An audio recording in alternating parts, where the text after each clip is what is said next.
कार्तिक महात्म्य 8वां अध्याय। नारद जी ने कहा, हे राजन, अब मैं कार्तिक मास के इस व्रत की उद्यापन विधि बताता हूँ। ध्यानपूर्वक सुनिए। व्रती को चाहिए कि कार्तिक मास में शुक्ल पक्ष की चतुर्दशी को व्रत के संपूर्ण फल की प्राप्ति के लिए तथा विष्णु की प्रसन्नता के लिए उद्यापन करे। तुलसी के ऊपर चंदोआ बनावे, बंधनवार व फूलों से सुसज्जित करे, चवर से सुशोभित मंडप बनावे, चारों दरवाजों पर मिट्टी के बने हुए पुण्यशील, सुशील, जय और विजय 4 द्वारपालों को अलग अलग बैठावें। तुलसी के जड़ों में 4 रंगों द्वारा सर्वतोभद्र चक्कर बनावें। उसके ऊपर पंचरत्न नारियल रखिए और शुद्ध वस्त्र से कलश को ढके। फिर भगवान विष्णु का पूजन करें। द्वादशी को भगवान विष्णु जागे थे। त्रयोदशी को देवताओं ने उनके दर्शन किए थे। चतुर्दशी को देवताओं ने उनका पूजन किया था, इसलिए भगवान विष्णु की उद्यापन पूजा की जाती है। उस दिन संयम तथा शांत चित्त से व्रत करना चाहिए। अपने गुरु की मूर्ति बनाकर षोडशोपचार तथा विविध नैवेद्य आदि से भगवान का पूजन करें।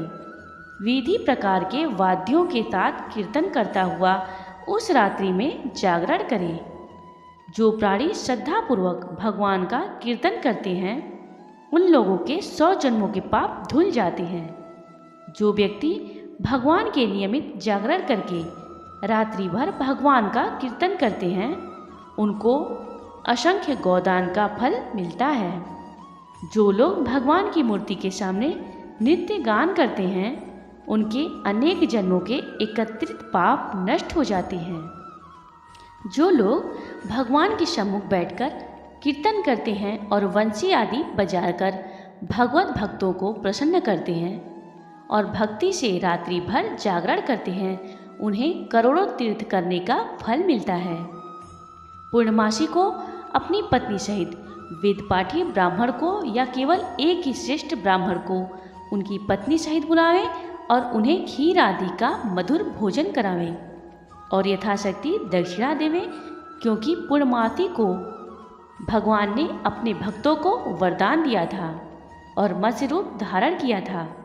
अतएव उस दिन जो दान, हवन, जप आदि भगवान विष्णु के निमित्त किया जाता है, वह अच्छे फल देने वाला होता है।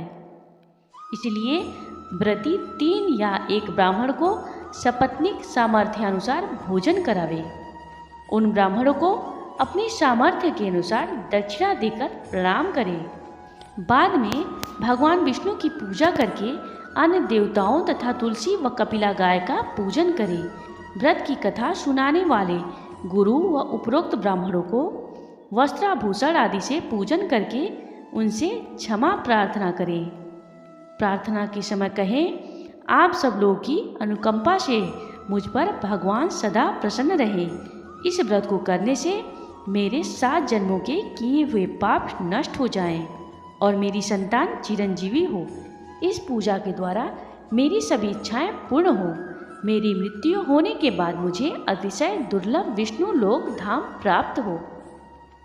व्रत करने वाला इस प्रकार ब्राह्मणों से क्षमा की प्रार्थना करे और उनको प्रसन्न करके विदा करे। पूजा की सारी वस्तुओं के साथ गाय भी गुरु को दान में दे।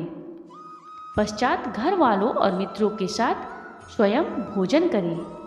इस तरीके से जो प्राणी कार्तिक मास का व्रत और उद्यापन करता है, वह पाप रहित होकर मनवांछित कामनाओं को प्राप्त करता है।